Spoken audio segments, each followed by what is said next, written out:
स्वागत है। ईपीएफओ से संबंधित एम्प्लॉई और पेंशनर्स के लिए बड़ी खबर। अगर 10 साल में एक दिन आपका कम हो रहा है तो आपको पेंशन मिलेगी। एक मन में सवाल आपके पहले से है तो उसका उत्तर यहाँ पर मिलेगा। यहाँ पर सरकार पेंशन को लेकर लगातार अपडेट दे रही है। ईपीएफओ के सदस्य, कर्मचारी, एम्प्लॉय जितने भी हैं उनकी पेंशन को लेकर बड़ी खबर है। अगर 10 साल और 15 साल कर लिया आपने तो आपको कितना पेंशन मिलेगा, इसके बारे में पूरा कैलकुलेशन यहाँ पर आपको बताएंगे। वीडियो इंपॉर्टेंट है। ईपीएफओ पेंशन 2025 में नया अपडेट है। रिटायरमेंट के बाद आर्थिक स्थिरता हर कर्मचारी की सबसे बड़ी जरूरत होती है। ईपीएफओ के कर्मचारी पेंशन योजना यानी कि ईपीएस इसी उद्देश्य को पूरा करती है।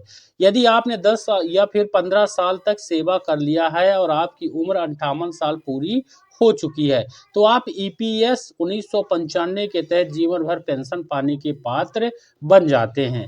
2025 में ईपीएफओ की पेंशन कैलकुलेशन एक तय फार्मूले पर आधारित है, जिससे यह समझना आसान हो जाता है कि आपकी मासिक पेंशन कितनी बन सकती है।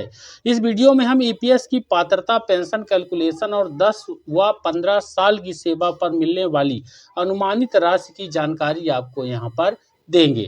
ईपीएफओ पेंशन 2025 आखिरकार है क्या? कर्मचारी पेंशन योजना है, जिसको अंग्रेजी में एम्प्लॉय पेंशन स्कीम, शॉर्टकट में ईपीएस इसको कहते हैं।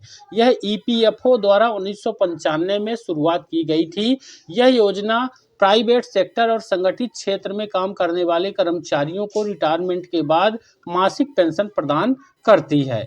हर महीने कर्मचारी ईपीएफ यानी कि एम्प्लॉय प्रोविडेंट फंड योगदान 8.33% यहाँ पर इस हिस्सा ईपीएस में जाता है और पेंशन फंड बनाता है। यानी आपकी तनख्वाह का 8.33% जो हिस्सा है वो ईपीएस में जाएगा।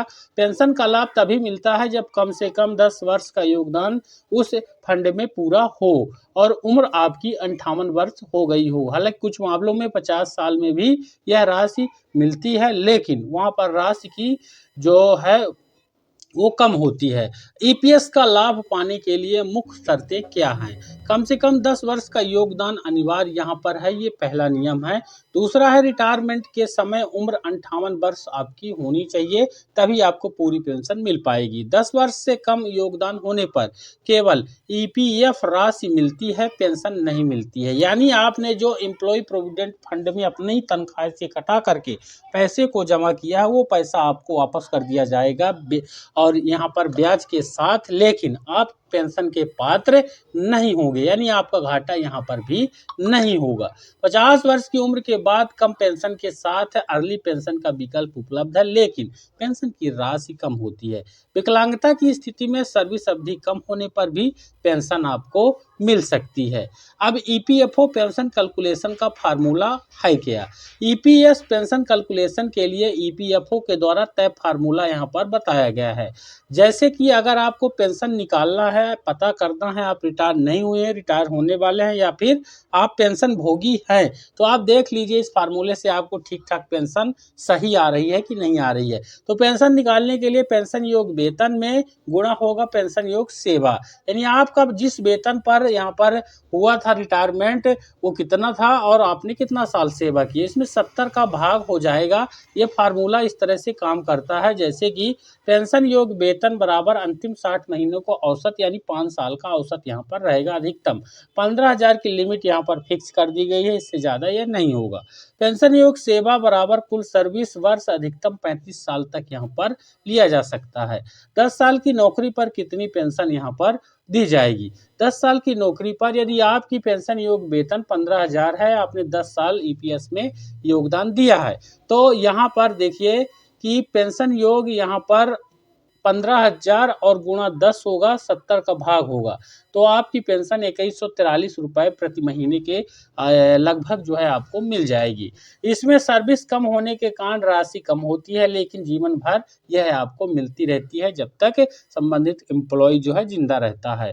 15 साल की नौकरी पर पेंशन कितनी यहाँ पर मिलेगी, तो वही फार्मूले में इसको रखिए। अगर आपने पेंशन योग वेतन 15,000 और 15 साल आपने काम किया तो ईपीएस की सेवा यहाँ पर आपने किया है, तो आपको यहाँ पर मिलेंगे 15,000 गुणे 15, 70, 3214 रुपये आपको प्रति महीने यहाँ पर मिल जाएगी। कई मामलों में अंतिम वेतन अधिक होने या फिर सर्विस 20 साल प्लस होने पर भी पेंशन अधिक हो सकती है। जैसे कि 10, 20, 15 साल की सेवा पर पेंशन की तुलना करेंगे। जैसे कि 10 साल सेवा किया 15,000 आपका औसत है 2143, 15 साल किया 15,000 वेतन है तो आपको 3214 रुपए का पेंशन मिलेगा।